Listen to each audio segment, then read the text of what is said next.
Welcome to the Hard Skills with me, Dr. Mira Brancu. I work with leaders in healthcare research, STEM, and other technical fields who want to develop an authentic leadership identity and create a healthy, inclusive workplace environment to retain the best people doing their best work. In other words, developing the hard skills needed to make a greater impact.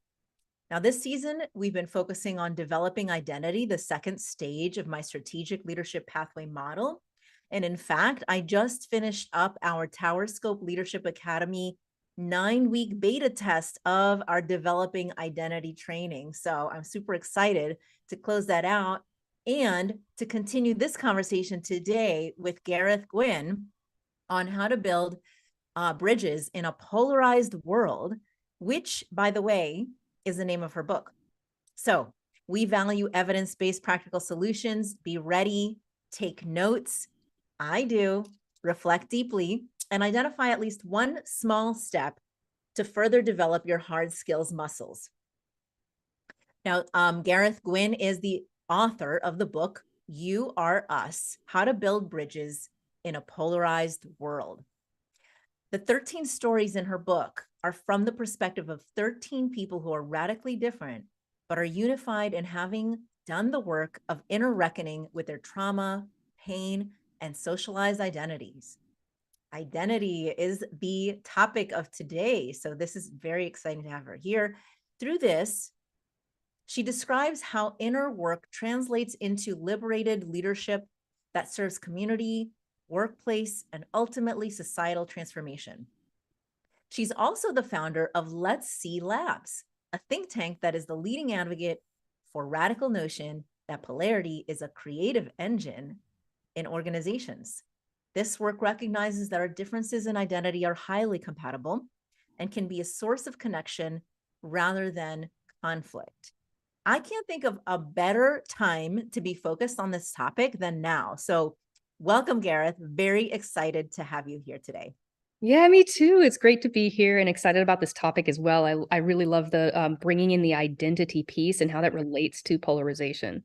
Yeah, absolutely. Now, you and I met through the Athena Leadership Conference. Athena International is an international organization, but we went to Athena of the Triangle, which is their local chapter. And I believe the leadership conference was earlier this year. Yep. And the way that we connected is I went to your talk and I was blown away by how quickly you got people talking about really deep, difficult conversations and the passion that you had for this.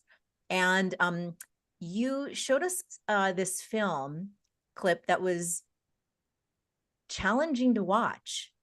And I think because it touched our humanity. And so I had to talk with you more, and we got to talking, and I just love your perspective. I loved everything that you had to say. And so that's how we ended up here today with you on the show. And hopefully we'll get into some of those deep, meaningful conversations. But I figured, let's just start with something a little bit more lighthearted, just ease into this. Okay. I have decided to play around with this Delve deck that I just bought. No, they're not paying me for this, but hey, Delve deck folks, if you want to sponsor me, that's cool. But I'm playing with it. It's like, just like, cards you take from a deck. They have like lighthearted, deeper, more meaningful. I'm just going to keep it light. I'm going to ask you a question that I pulled. And if you want to pass. I've got 3 options. So you can pass twice, but you have to answer. Okay. Here's the first question. What is the most underwhelming tourist trap you've ever seen? The most underwhelming tourist trap. Yes. And I can start. Okay. I was in the middle, it's in the Midwest, and you start seeing these signs probably 200 miles from when you finally get there. I think it's called like Wallkill. Welcome to Wallkill. All of this amazing stuff about Wallkill. And I'm like, I have to get there. It sounds amazing. What is this thing? And we finally get there. It's like this small convenience store. brilliant marketing. Yes. It was so underwhelming. How That's about you? hilarious. Yes. Yeah. But led up to it, you thought you were going to get something and then just like, what is this? Yeah. Absolutely. Yeah. Most brilliant marketing I've ever experienced. That's funny. Yes. So what comes up for me is also has that element of like seeing a bunch of billboards and being drawn into something. But for me, it was um, around the casino. It was like, I've never been to a casino before Oh, and I'll try it out. You know, maybe there's fun in there. And I felt very much underwhelmed, very much like, okay, I can see how maybe people get into this, but for me, it didn't resonate. And so I was just like, okay, well, gave that a shot once.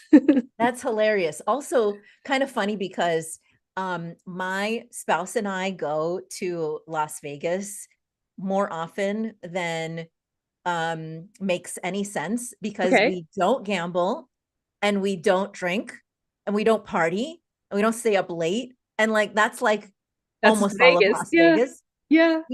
We find all of that underwhelming. We're like more interested in the show. So it's just really funny. That is funny. Yeah. All right. Makes sense. All right. So let's get down to the first real question of today, which is how did you get into this kind of work? Yeah. So the number one response to that is curiosity.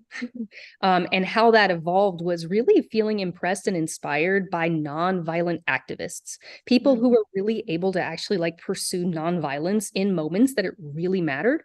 And so feeling that draw to those kinds of leaders for a lot of my life. But I would say the thing that actually catalyzed me into the capacity to start to embody that myself and really explore that personally was being able to actually take a lot of what I was learning around shadow work, around transformation, around healing and self-realization, and apply that to the socialized identity aspects of myself, to understand how passive conformities and traumas played a role in the subconscious development of my identity, and how to really use shadow work to break through and come to know myself beyond those aspects of my identity, which doesn't necessarily mean giving them up, but relating with them differently. And so as I began to do that, I realized how impactful that was for my own journey and feeling more free. And when I say free, I mean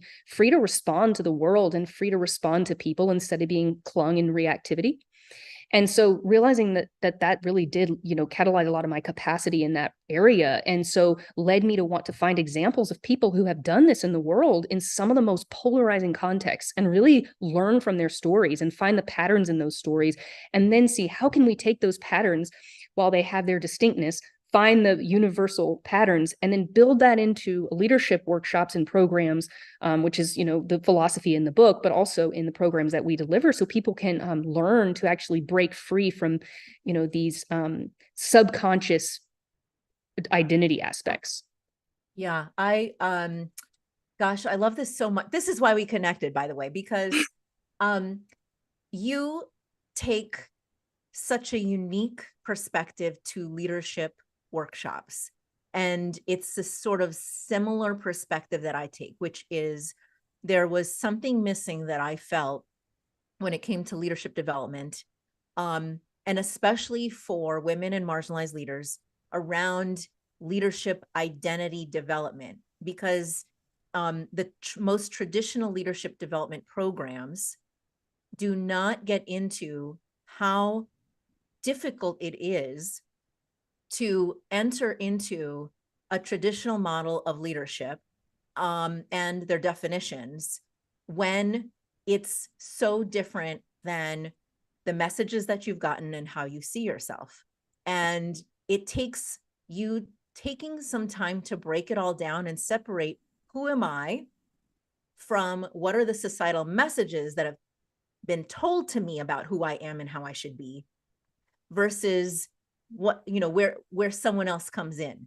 Yes. And being able to separate that takes some work, and we don't spend enough time on that. And so we constantly perpetuate the same challenges. So you take a specific perspective around that that I really appreciate and value in, the work that I do as well.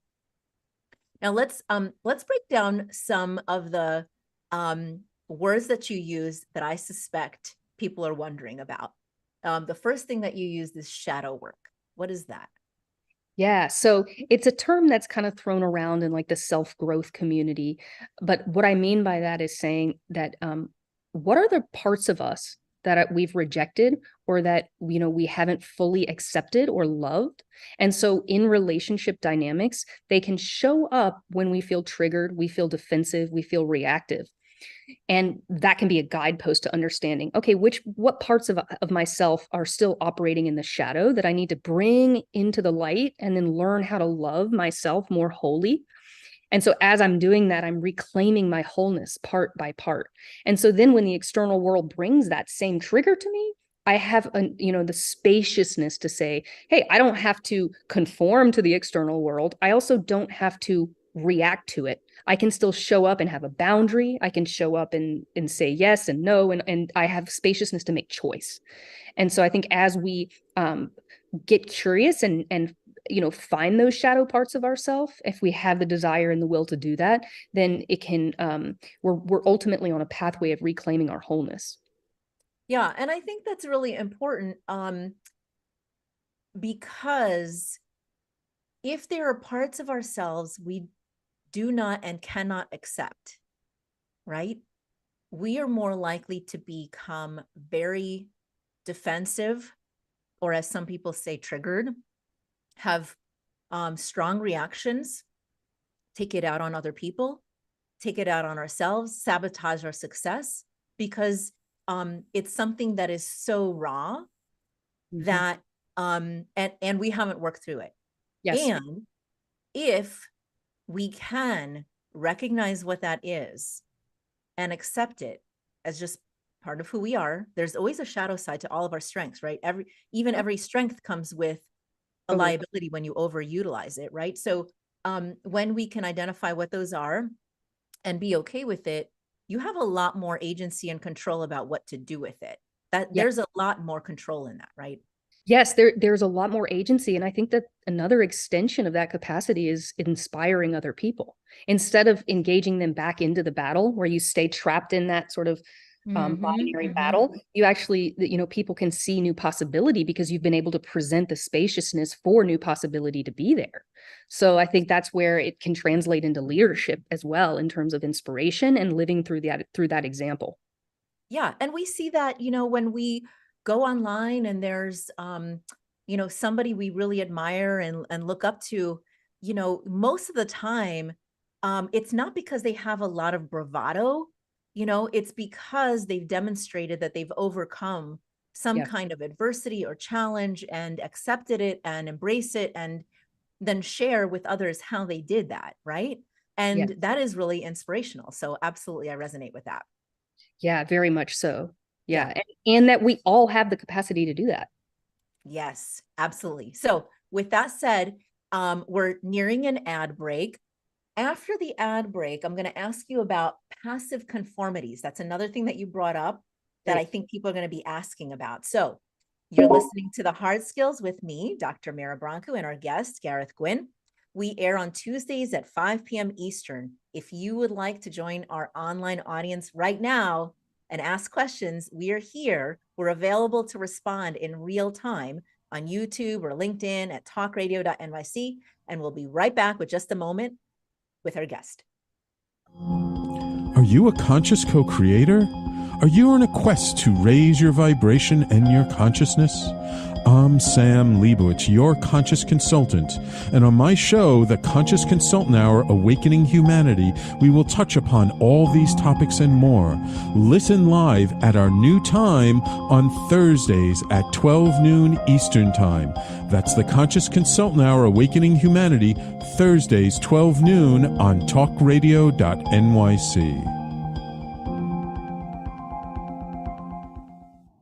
Are you a high-achieving, growth-oriented leader? Are you interested in developing your authentic leadership while creating a healthy, inclusive workplace? Hi, I'm Dr. Mira Branco, host of The Hard Skills on talkradio.nyc at 5 p.m. Eastern on Tuesdays, where we discuss how leaders develop the hard skills needed to make a greater impact. We interview experts, have live coaching, and tackle these challenges. Listen to The Hard Skills on Tuesday at 5 p.m. Eastern on talkradio.nyc. Are you a business owner? Do you want to be a business owner? Do you work with business owners? Hi, I'm Stephen Fry, your small and medium-sized business or SMB guy, and I'm the host of the new show, Always Friday. While I love to have fun on my show, we take those Friday feelings of freedom and clarity to discuss popular topics on the minds of SMBs today. Please join me and my various special guests on Friday at 11 a.m. on talkradio.nyc. You're listening to Talk Radio NYC. Uplift, educate, empower.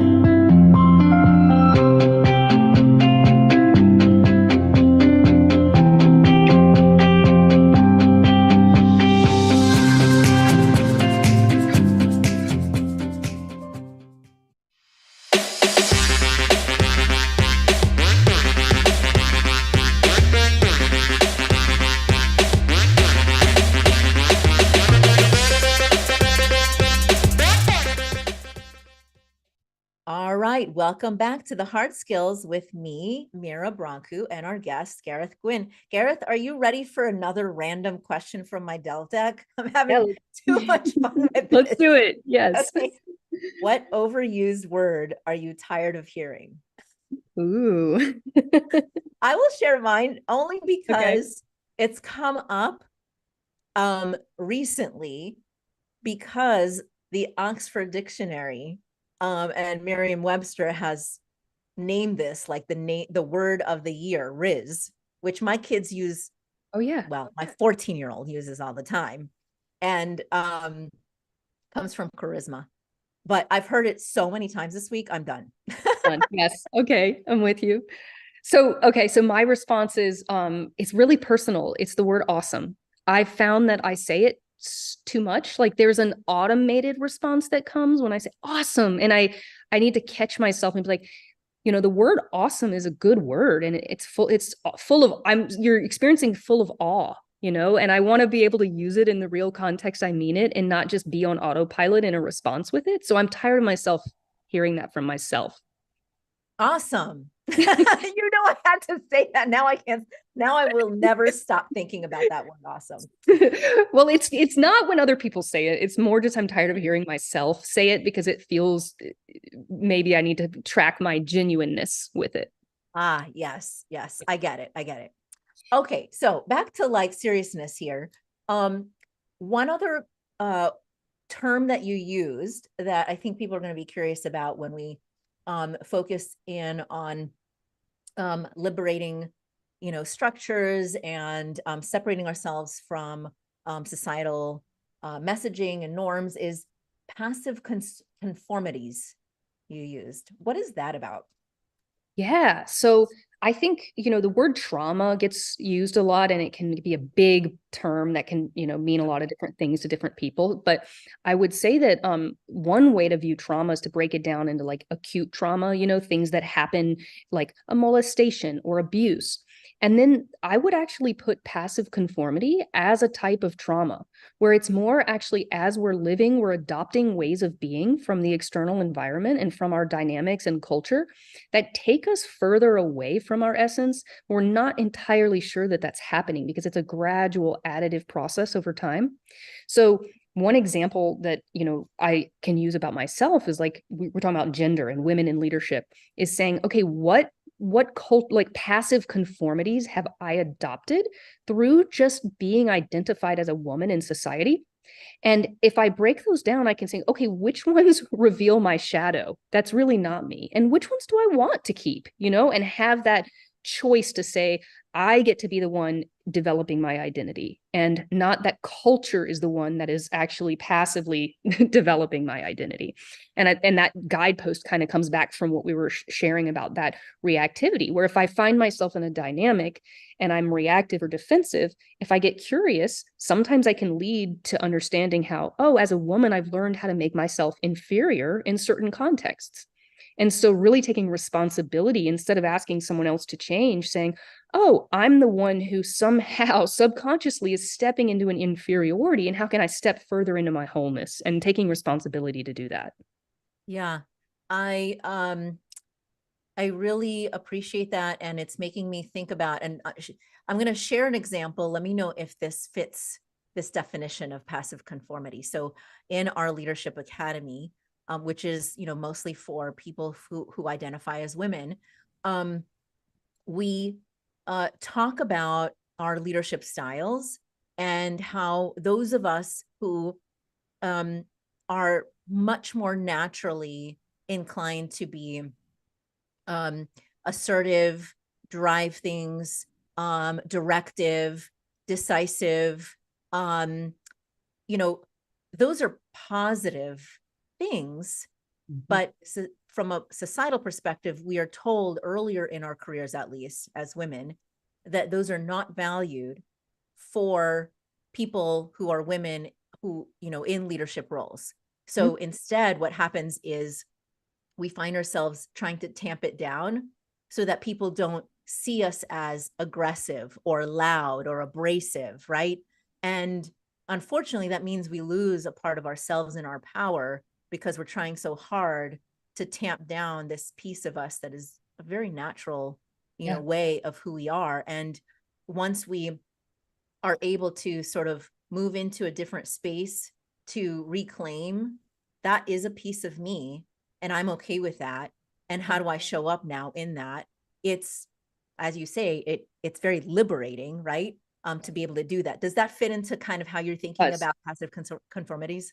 Yes, I think that's a really good example. And what's interesting about that is I think that the more that we're able to really, truly, authentically own that expression, the less sort of chaos or consequences will emerge. And as we learn to do that, at least in my experience, there are some consequences. It's like, okay, I'm going to learn to be more assertive. And then as I do that, I have to let go of managing other people's reactions, other people's emotions, what they think of me, and free myself from those expectations as well. And maybe there will be some consequences that I don't feel good about, but being able to express my full self is still worth it. And over time, I think that those consequences lessen because we're more embodied in that expression. But for that short period of time, I do think there can be a little bit of a transition time that we have to let go of those external, the expectations of how this external world, likability and pleasing people. Yeah, absolutely. It's interesting. I just sent out a newsletter about identifying and then navigating emotional labor. And part of what you're saying here is what we, as women often find ourselves doing, as well as people in certain professions, especially service-oriented professions like medical professionals, where we learn how to manage other people's reactions so well that we don't realize the amount of energy that it takes. And, women and marginalized folks within organizations are often expected or feel compelled and pulled into doing more of this emotional labor work, doing more of this work that where you're managing other people's emotions, managing reactions. That is an amazing skill set to be able to do, right? But at the same time, recognizing that it does take energy and we need to sort of realize when it's not valued and what to sort of do with that, right? Yeah, and that we don't have to do that if we don't want to. That's right. That's right. So with all of that, now we've gotten all the definitions, all of the jargon, verbiage on the table, okay? When we think about developing leadership identity, let's talk more about this, leaning into polarity as something that is valuable when we're developing our leadership identity. Say a little bit more about that piece. Yeah. So in the macro sense, it's like we think of polarization and these two different in the cultural wars, right? And different groups of people being pitted against each other. And in the microcosm of our bodies, it's like, okay, well, how does polarization present inside of our body? And oftentimes that presentation is in the activation of the central nervous system. It's saying, oh, I detect a threat. I need to protect myself. And so if we can regulate our nervous system, then we get that spaciousness to be able to choose. And if we can't, oftentimes that translates into polarizing leadership instead of non-polarizing leadership.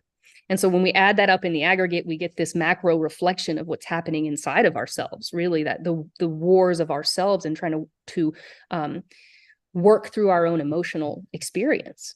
And so in terms of showing up as a non-polarizing leader, or we use the term in our workshop, liberated leader, is liberating ourselves from how those triggers control us, and from how, the identity is a great place to point us to the guidepost of where we might be stuck, our identity facets. But ultimately, it's really just anywhere we feel we're giving our power away to something we call an enemy, to something we blame someone else, we judge someone else.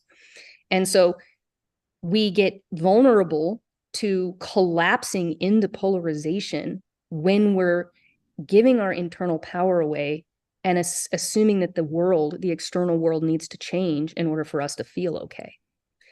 And so it's really difficult. I think one thing that's particularly important to say around this too is that we do need an environmental context where we have the space to be able to regulate our nervous system. And being in a war zone where we're just, there's just so much stimulation of the nervous system, we may not have the capacity to be able to do that. So if we can, to find spaces where we can build that. And learn to relate with our emotions in a way that we don't collapse into polarization. Yeah. So it sounds like what you're saying is, if first we can identify when we're triggered or reacting to something where it feels threatening, but maybe it's not threatening, right? In reality, but we're having some reaction that it feels threatening. If we don't recognize that we're doing it, we're more likely to become a polarizing leader or non-liberated. If we can identify and do something with that and regulate a little bit those emotions, those reactions, we can better be able to navigate really stressful, really sort of threatening feeling situations. Is that right? That's accurate. And whether it is a real threat or a perceived threat, either way, if we're able to do this, we still have more agency to show up and attend to the real threat, or to realize there just was a perceived threat and there's no problem. So either way, it serves that leadership. Yeah, absolutely. Now, folks, this sounds easy. It is not easy to do this, right, yes. Gareth? It's not easy. And that reminds me of the video of the Palestinian that we connected around, and how he did that in the middle of a situation that was incredibly hard to imagine being able to relate that way, And so it's inspiring to see people do it, to know that it's possible, because it's rare. Yeah, absolutely. So that's a great place to stop for an ad break. And when we come back, let's find out about that film clip that we keep referring to and what this Palestinian was able to do in that situation, and why it's so inspiring, but such a challenging situation. Mm-hmm. So as a reminder, you're listening to The Hard Skills with me, Dr. Mira Brancu, and our guest, Gareth Gwynn. We air on Tuesdays at 5 p.m. Please feel free to leave us any question or comment online right now. We are live at talkradio.nyc at YouTube or LinkedIn, and we'll be right back with our guest in just a moment. Hey everybody, it's Tommy D, the nonprofit sector connector, coming at you from my attic. Each week here on talkradio.nyc, I host the program Philanthropy in Focus. Nonprofits impact us each and every day, and it's my focus to help them amplify their message and tell their story.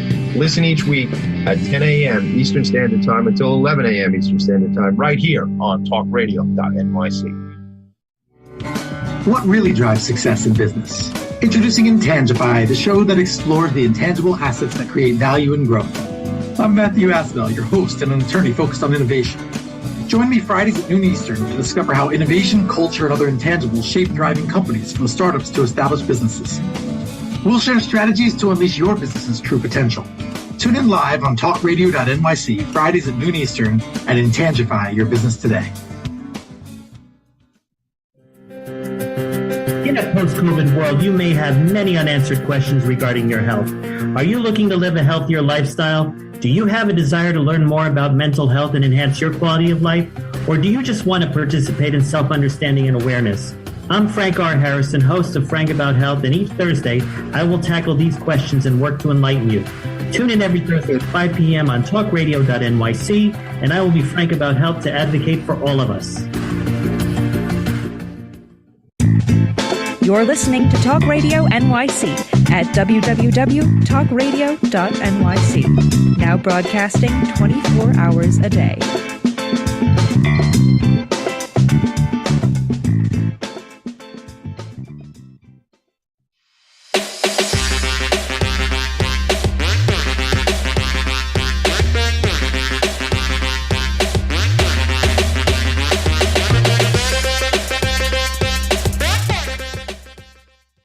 Welcome back to the Hard Skills with me, Dr. Mira Brancu, and our guest, Gareth Gwynn. And some of you heard me coughing before. I am on week 3 of this cough that won't ever end. So yes, I'm trying so hard. I've got my halls, I've got my tea still. I'm doing my best, but you will probably hear me still coughing and grumbling and things like that. Anyway, welcome back. So, Gareth, yes, the film clip that you showed, I had a really sort of interesting, strong reaction to. It was a good reaction, thought-provoking. Share a little bit about this among the many film clips you had. Share a little bit about this one and what it portrayed. Yes. Great. And I'd love to hear also more about your specific, what came up for you as well in the story. But so the film clip that we're referring to is my friend Shadi. And Shadi is Palestinian. And through an interview with him, we put together like a very short video clip about his transformation journey and how he learned to remove himself from the victim-oppressor duality and really see his identity as a human. And part of his story talks about how growing up in the West Bank, he was just constantly around violence and around threats, and his nervous system, and he was always activated, and he was feeling a lot of anger.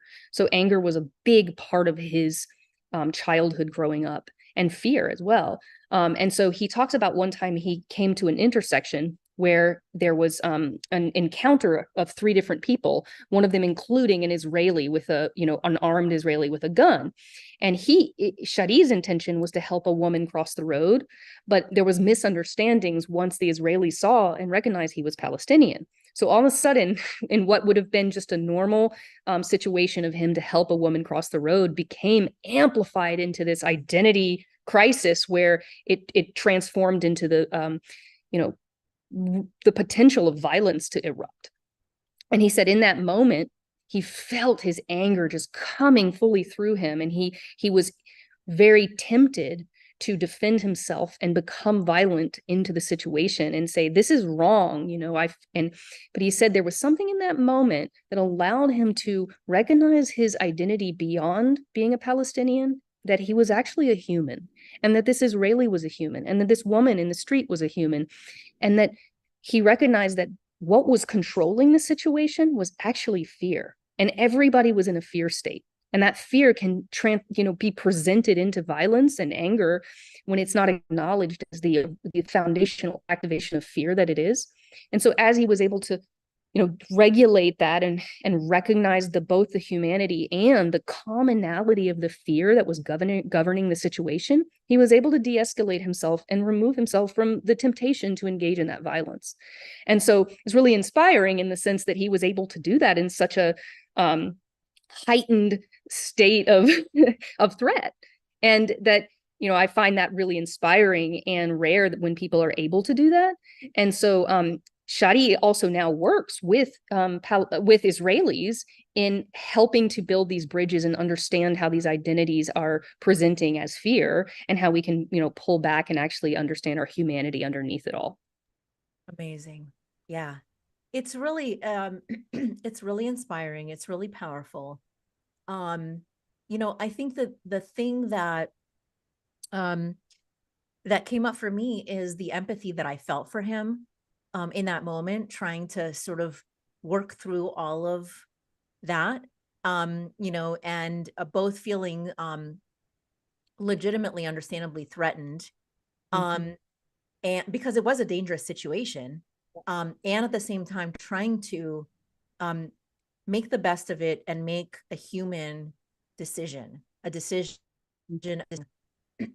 careful and thoughtful about other people, and how rare that happens. And on a personal level, I am a Jewish person who has family in Israel, and I also have a lot of good friends and colleagues who are both Palestinian and Muslim.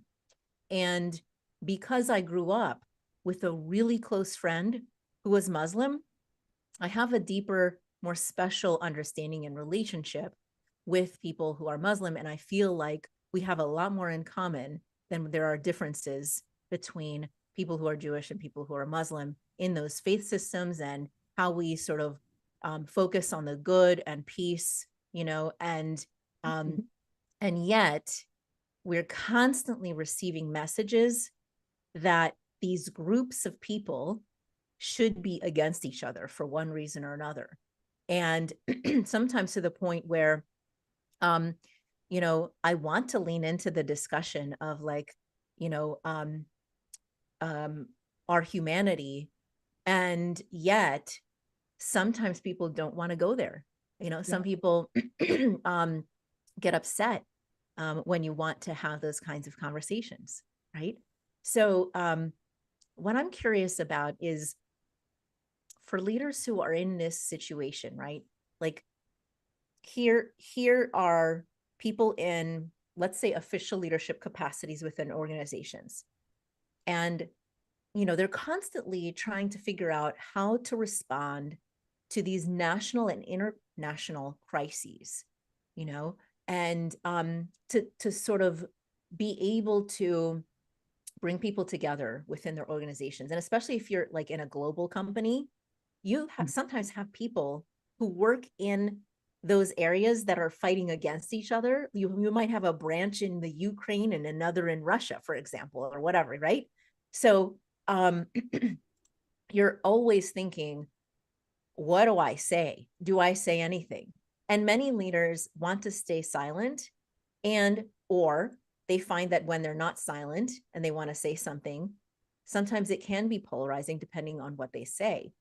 A lot of times, though, leaders are humans too, and they're working and processing through their own reactions, like trying to make sense of it for themselves before trying to know how to respond.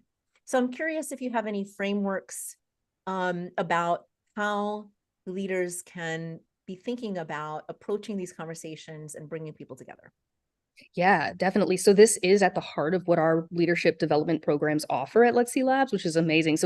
And one of the things we really focus on and why we look at storytelling is sharing what are the stories what are the stories we're creating about other people? What are the stories we're creating about ourselves? And how are those stories perpetuating the us versus them duality? And if we're willing to examine those storylines and those narratives, we get the shadow work, we get these places we can go and then, find out where we as an individual can pursue our own healing journey to then show up in non-polarizing leadership. But we also get to be able to start to look at vocabulary and the ways in which we're perceiving and intaking reality and taking responsibility for that. And so I think ultimately we look at how at an individual level, that's where we have the place where we can make change. And then that raises the probability that as we continue to do that on our journey, we're showing up differently and exemplifying that behavior, which increases the probability that invites someone in to that different paradigm, that different view, that different story that we're telling of the world. So as you said, we're constantly getting these messages that are pitting us against each other. If we say, whoa, wait a second, come back, what's the storyline at play here? And we take responsibility to expand upon that story. And instead of being in mutually exclusive narratives, we can see how there are many coexisting narratives can happen at the same time. we can begin to change the languaging and the narratives around the culture and the environment in which we're embedded, in which we exist.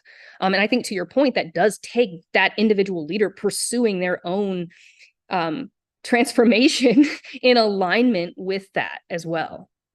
Yeah. So can you give us an example of what this looks like for a leader to go through this journey from start to finish? It could be like through your program. What does it look like? Or just from what you've seen, the people you've coached, the people that you've consulted with, where do they start? What is their thinking? What do they usually say? And what does it look like as you see them moving into this kind of new space?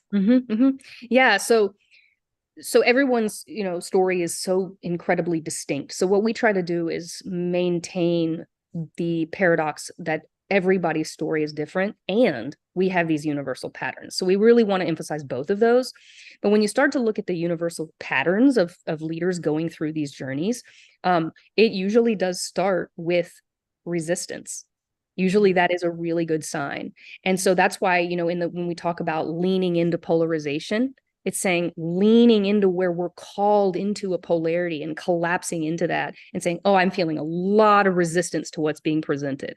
And so we create a lot of space for the resistance to be invited, and actually a good sign that we're getting to territory that has not been explored. And once we are able to, work with that resistance, then we can get into like the specifics of individual stories and where people are clinging to different parts of their identity and subconsciously trying to defend it. So we kind of can work through individual stories and triggers and things like that. And then we really also, one thing that's super important in the pattern is the learning how to feel, learning how to grieve, learning how to be willing to feel something instead of resist that feeling. And so we really focus on just, it seems simple to say, learn how to feel, but it can be really elusive.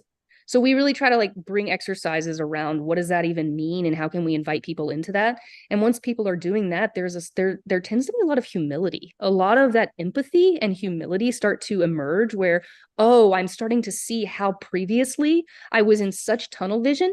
And now that my body is opening to feeling the stories of other people's realities, there can be a sense of shame. Oh, I'm shamed that I previously didn't see this. And so we love that experience of humility and shame. We try to work with that and process those emotions. And ultimately there's that access to that love, that universal capacity to see that, we're all that humanity beyond what it is we were previously blaming or judging or defending. So those are some of the patterns that we see happen. And through that, like I said, one of the tools we work with is understanding storytelling and narratives that are driving the fundamental belief systems that govern our reality. Yeah. It sounds like, first of all, this takes a lot of vulnerability. Yes. You have to be willing to be honest with yourself and with other people. Mm-hmm. And that's a lot to ask of some people. Yes. And I really appreciate you pointing to that, because that also speaks to some of the authentic relating piece that we bring in as well. That's really important. And so that's another tool that's a really important takeaway that we can use in real-time dynamics. Yeah. So I have a million questions, but we're going to go into an ad break first, and then I'll ask my million questions. Great. You're listening to The Hard Skills with me, Dr. Mira Branco, and our guest, Gareth Gwynn. We'll be right back after these messages. Are you a high-achieving, growth-oriented leader? Are you interested in developing your authentic leadership while creating a healthy, inclusive workplace? Hi, I'm Dr. Mira Branco, host of The Hard Skills on talkradio.nyc at 5 p.m. Eastern on Tuesdays, where we discuss how leaders develop the hard skills needed to make a greater impact. We interview experts, have live coaching, and tackle these challenges. Listen to The Hard Skills on Tuesday at 5 p.m. Eastern on talkradio.nyc. Hey everybody, it's Tommy D, the nonprofit sector connector, coming at you from my attic. Each week here on talkradio.nyc, I host the program Philanthropy in Focus.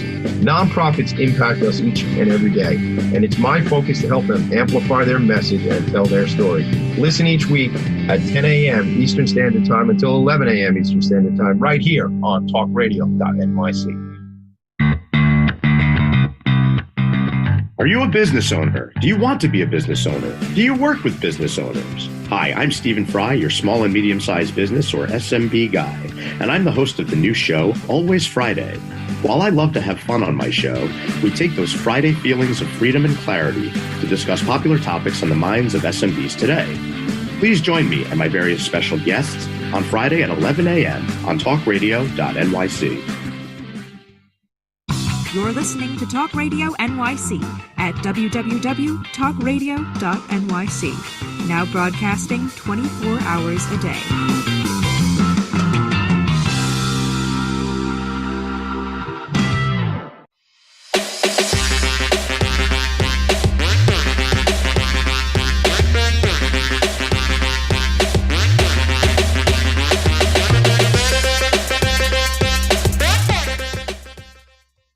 Welcome back to the Hard Skills with me, Mira Bronco, and our guest, Gareth Gwynn. I have a million questions, and I have literally like 2 or 3 minutes to extract all of your knowledge. So let's get to it. So you were talking about some universal experiences when people go through this work. Resistance, makes sense. Defending their story. Then feeling grieving, humility, empathy, and also perhaps shame, all of the feelings, feelings. And liberation, of course, and liberation. Okay. And so, boy, does it sound a lot like the Kubler-Ross grieving model, doesn't it? Letting go. Oh, yeah, there's some, definitely. A few things there. Yeah. So, let's talk just about like the, we were saying how it takes quite a bit of vulnerability to move into this. And when you're having some difficult conversations, and especially if they're about quote unquote touchy topics, polarizing topics, racism, sexism, all the isms, for example, right? How do people who have already been in positions of vulnerability most of their lives, like people from marginalized backgrounds, right, who have already faced racism and all the isms, right, and they've learned how to protect themselves smartly, so right, to now lean into these conversations in a different way and still allow themselves to be vulnerable, but perhaps in a different way. I'm wondering what your thoughts are on that. Yeah. Well, I would say, first of all, I think having the self-awareness to know when we have the capacity to engage in a situation versus when we don't, and being willing to say, I don't have capacity right now, and then returning to the situation when we do, if we feel like it. I think that's part of it as well. And the other thing I'll say is you mentioned the distinction between maybe showing up in a different type of vulnerability. And I think one aspect of that is recognizing that vulnerability is ultimately for us. Now, the byproduct is that it often very much helps other people and inspires them. But the liberation and the vulnerability and our capacity to and expression of that is for our own freedom. It's for our own full expression of living a life where we have more access to expression and joy. And so maybe just shifting that kind of, where's the motivation coming from? And if it's the kind of vulnerability where we're really facing a new part of ourselves and on our growth edge, most often we do feel a sense of energy. It becomes energizing and not exhausting. So I think that's one way to maybe begin to tell as an indicator what kind of vulnerability we're in. If we're in the exhausting side of it, maybe it's not quite on that liberatory vulnerability, and it's more in the reactive piece. Yes, I really am resonating with this idea that it's in service to yourself and your desire for that feeling of liberation or letting go of things that have been unhelpful and harmful, in the past to you, but it's in service to self, because going back to the emotional labor, it's when we're trying to, be vulnerable for other people, but it's not in service to ourselves necessarily. That's when it gets exhausting and we get resentful, Yes. and makes sense. Now, Well said. One last question. When people start feeling the feelings, right? The feelings that they did not want to feel, right? And that's not humility and empathy, which usually feels okay, but the shame feels bad. And the shame causes people to go back to resistance, doesn't it? So I'm wondering, like, how do you keep people from going right back to their usual, no, I'm going to shut this down. This feels really bad. I feel like a bad person, or that kind of thing. So this is one reason why we do this work in community. So we like to work with teams or groups of people because when we go into shame, to have other people offer reflections of love, if we don't have in that moment the access to self-love, then other people reflecting that love back can help us access that love ourselves. And so instead of going off into like a shame loop where we can get out of control, we're able to kind of break that cycle and use each other in community and reflection to actually learn the frequencies of love, the access of love, the ways we can find that. And then ultimately, we encourage people to be able to do that themselves, to find self-love and halt their own shame loops. But that journey often does need community support. And so being able to reflect that and empathize with each other as we're in those really difficult moments is important. And being able to reach out and say, hey, I need support, I need help, because we are interdependent as humans. And so I think that's where the community piece comes really into play. Yeah. And I appreciate that also because shame often comes from the negative and harmful societal messages and the stories that we've told ourselves about our actions, our beliefs, our feelings. And if you could find a community that helps you break this experience of feeling like you're a bad person for having a feeling, right? Or finding another way to think about how to lean into these difficult conversations, but in a supportive way, it is quite transformational. Yes. And then we can actually begin to have the openness to get curious about it and say, oh, is shame an indicator that I'm believing about something about myself that might not be true? Oh, okay. Well, what is true? And so there's an openness there where curiosity can come back in a little bit instead of being trapped in that. Yeah, absolutely. So, Gareth, out of all of the things that you shared, there's a lot there. What is the one thing that you would like people to take away from today? I would like people to take away the possibility that they can be a part of non-polarizing leadership, liberated leadership from wherever they are, whenever they are, that every single human has access to it. And it's our willingness that we can turn on inside to be able to step into, like what you said earlier, is a really hard journey, but it's ultimately very rewarding and everybody can do it from wherever they are.